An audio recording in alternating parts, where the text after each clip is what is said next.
Here we go. It is Cooper Mays. Cooper joining us on behalf of City Heating and Air Conditioning Florida Week. Giddy up. So hit that subscribe and like button, and you'll be able to follow Cooper as we visit with him weekly. Brought to you by City Heating and Air Conditioning. It is about integrity. That's what they do. They are fantastic. Over 50 years there in the North Knoxville area, but they service everywhere. So within a 50-mile radius at City Heating and Air Conditioning. Hit that like and subscribe button. Please share. Cooper, it's Florida week. Do Yes, you sir. you have to get how do you get okay, so I'm a native East Tennessean. People around here, as you know, you are too, start getting excited on Monday.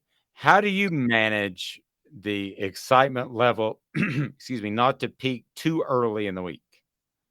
Yeah, I just think it starts with just kind of staying focused on the task at hand. I mean, you can't worry about Saturday before you worry about Tuesday. So I think it's just kind of just focusing on doing the right things throughout the week, preparing the right way, and then it'll kind of lead into that, and things will happen the right way. I am where my feet are. I've stole that from Cooper. I guess about a month ago now. I say it all the time. My wife's like, "Where'd you get that?" And I'm like, "It's for a smart guy." And Coop, you are where your feet are, and it is Florida week. But let's go back to where your feet were about this time last year. So, Josh Heupel's press conference on Monday, he talked about the Florida game being a turning point, and really, as I looked at it from the outside, it could have turned either way. You guys could have gotten frustrated by the mistakes you made and gone south, but you didn't. Why didn't you? That's a really good question. I mean, I don't know if you could probably put it on the coaches or maybe just the way that the team was put together. With the guys that were there. I mean, just kind of probably all together. I think it takes a lot of it really does take a lot of maturity, lose a game like that and come back and finish out the season, try to finish out the right way.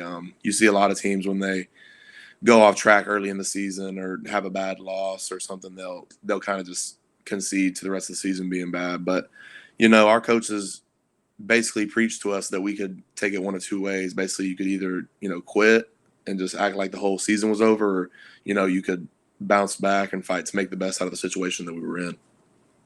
You did that.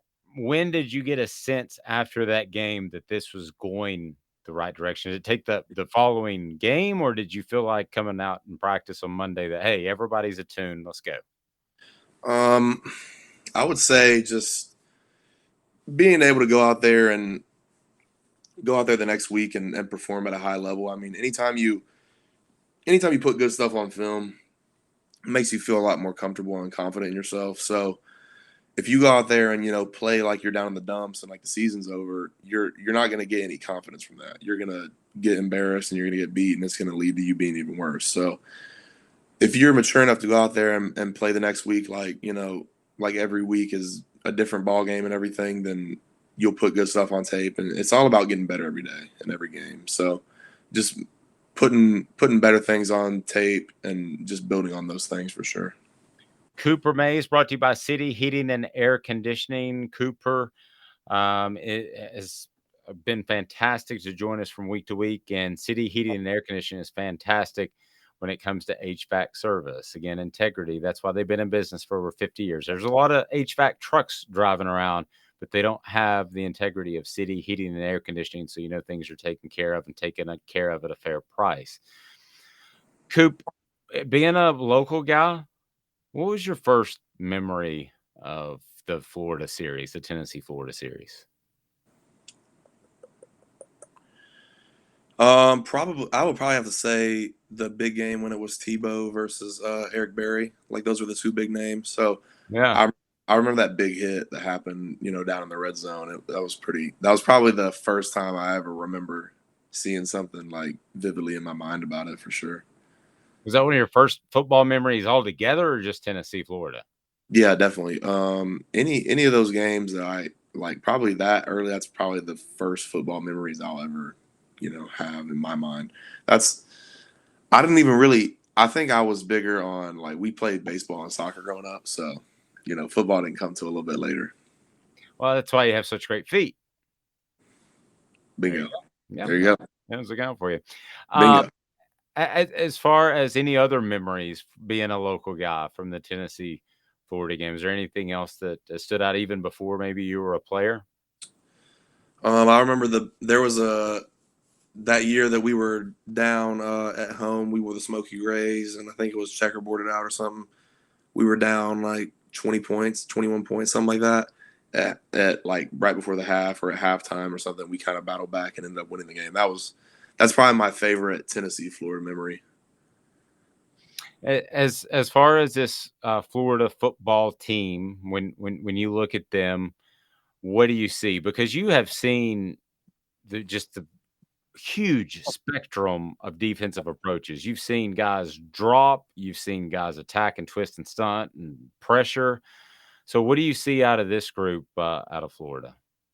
I see them kind of playing more like Alabama and Georgia, where they're kind of just gonna line up and play their brand of football and make us beat them. You know what I'm saying? They're not gonna mend what they do for us or bend it or whatever, but they'll probably just play the way they play. But how many times and do you think you'll say, you got to beat Florida, or you'll hear about Florida? Because I mean, you're still a student. You go back and forth to class. People forget that, I think, sometimes. But can that be a distraction because you have game day there and everything? I mean, the hype is real for this. How do you maintain just an even kill? Yeah, I kind of just stay in my own little world, honestly. I don't really.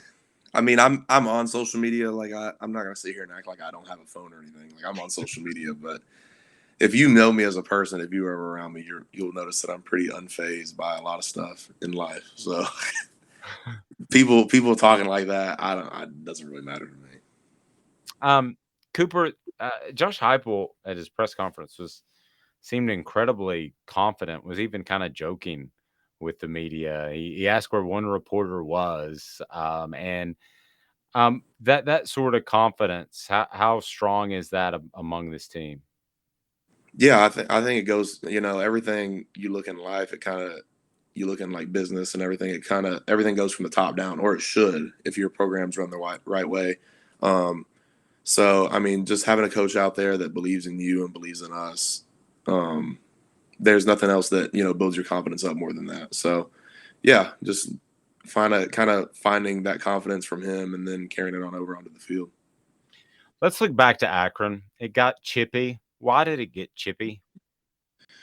Yeah, I don't know. I mean, we just got to be better at keeping our emotions in control. And you saw week one where Darnell was on the good side of it. We just got to be better about controlling our emotions. But that's about it. Yeah. I wasn't even really. I know what you're referring to. I wasn't even referring to that. I was really just referring to Chippy in general. And I know you don't want to point fingers, but I thought there were maybe a couple of questionable hits low on Hendon in particular. Is that something you're aware of during a game? No, you don't really see stuff like that till after in film. I mean, there's obviously you might catch it out of the peripheral or whatever, but I'll never be standing around looking at the quarterback, or hopefully I won't, this year. That's probably not a good sign if you're turning around looking at the quarterback. But yeah, some questionable stuff, but at the end of the day, it's football. It's a full contact sport, but yeah, gotta make do with what you got.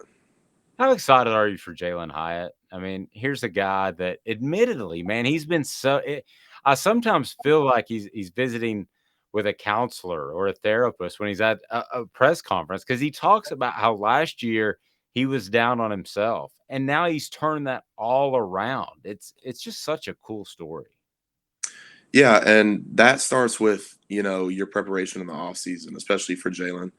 Jalen was somebody that came in this offseason and kind of just took it 100% in full speed and really took advantage of the opportunity given to him this offseason to train and recreate his body a little bit. So that was a guy that put a lot of weight on, a lot of muscle, and just the guy that you could see had a lot of confidence going into the season, and just you could tell he probably wasn't himself a little bit last year, but when you do the right stuff outside of, the building, and you live right and do right, and like that always carries over to your performance on the field. So seeing him take a step mentally and you know shore in his attention on football and keep everything at a maximum is really cool to see. It's really, I'm really proud of him personally. Yeah, it is really awesome, and there's a couple of players like that on I think on this team. One of the guys I want to ask you about a true freshman is Dylan Sampson. So Hendon Hooker said after the game he wasn't surprised at all that Sampson was able just to step in. When did you see that first glimpse of talent? I would say I don't know if you want to call it talent or whatever, but I saw glimpses of who he was as a person and his work ethic and everything as soon as he got here. Um, just being out there on the field, just working through some stuff, and young guys, they've got so much stuff going on. Just getting to college, I mean, just honestly, life in general is hard enough without football and it moving to college, but he was one of those guys that came in and we'd be calling out plays and he would know all the calls, like, and be on point with everything. So like he kind of knew very early on what his job was and where his place was, and I think he kind of ran with it. So anytime you got somebody that can come in here and know their place and kind of just sit down and grind and go at it, you're gonna have a pretty good chance at playing a little bit. So he's a guy that God gave him a lot of tools, but he's took it and ran with it for sure. What memories does your dad share about the Florida rivalry? Kevin Mays, who played at Tennessee during a time in which this was the game of September in college football, not the SEC, in college football.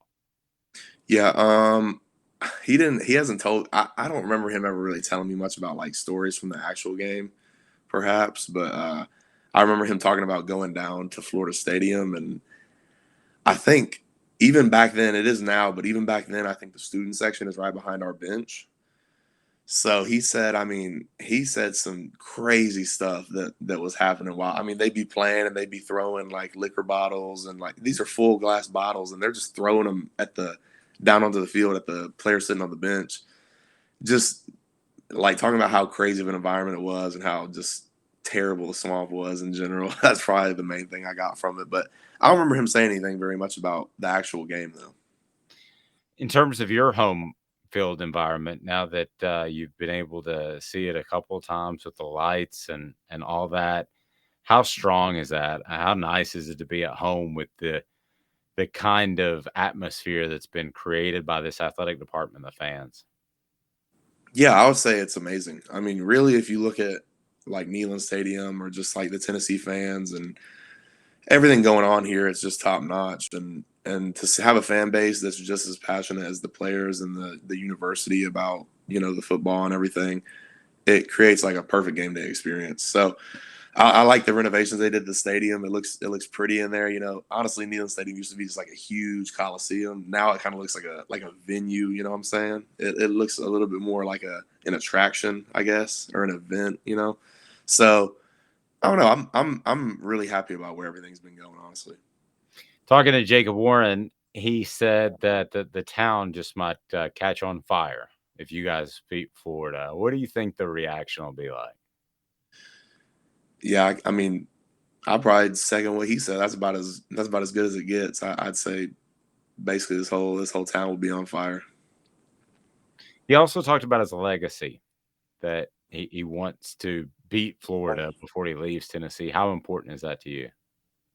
Yeah, me and my brother Cade were on the phone last night and just kind of talking about like where Tennessee's at kind of as a program and like this week and how big of a week this is, and you don't really realize it till it kind of hits you in the face. But this is like a huge game and everything, and I I'm very blessed to play in it, and yeah, definitely would love nothing more than get a win. You're blessed, but you've worked incredibly hard. So, I mean, you wouldn't be in this position if not for that. Did your brother have any advice for you? Can you tell me more about that conversation? No, it wasn't even really advice. We're just I haven't. He got home off of the plane last night from his game, and I was just kind of texting him, and we just kind of FaceTimed and just talked a little bit. I mean, I talk to him a lot, but obviously I don't get to talk to him nearly as much. So anytime you get a chance to connect, got to take it. So we just had a good little conversation. No advice. It wasn't really that deep, but it was good. How would you grade the offensive line's play 1 quarter of the way through the season? This is kind of the first quarter report card, so to speak. Oh man, I don't know if I can put like a letter grade on it, but No, you don't I'm have to. but I'm happy with where we're at. I mean, just kind of being able to find our way and make stuff work. I mean, it's never easy when you go out there and people are in a different defense than you were supposed to, than you've scouted, and it's hard to play clean football with such a high tempo offense. You know what I'm saying? I mean, us fat guys that were here dead, just trotting around, dying, and just being able to kind of push through and get some tough win or one tough win, and kind of keep our head in the right spot versus these other teams.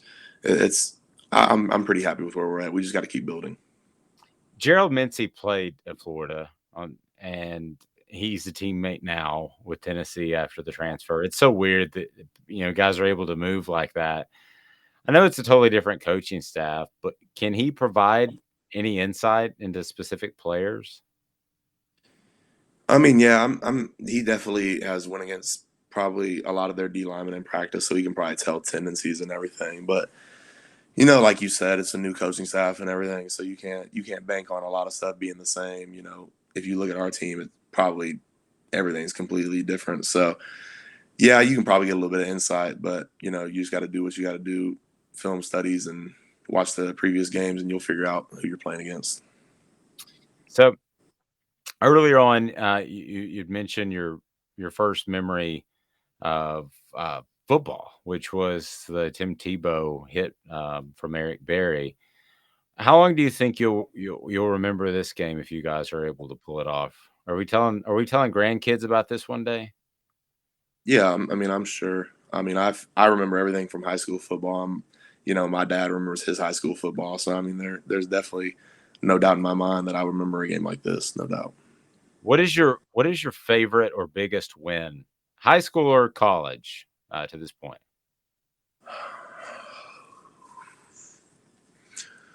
Um, I would say the Pitt game really meant a lot to me personally.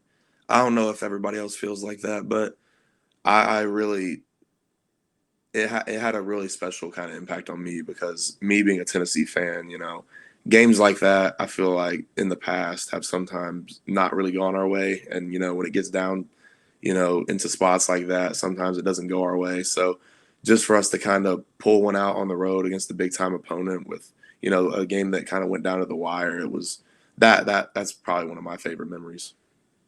Would this top it? Yeah, I mean, I think so. I think this would be a huge one. It would be a quick turnaround to have a different favorite game, but man, this is a big one for sure. Well, I mean, it's understandable. It's Tennessee, Florida. Again, Cooper brought to you by City Heating and Air Conditioning. Hit that like and subscribe button, share with a friend because we get to visit with Cooper each and every week. City Heating and Air Conditioning. Go to cityheatandair.com for integrity. Over 50 years in business in the Knoxville area, they can take care of your HVAC needs. This has been a presentation of Off the Hook Sports.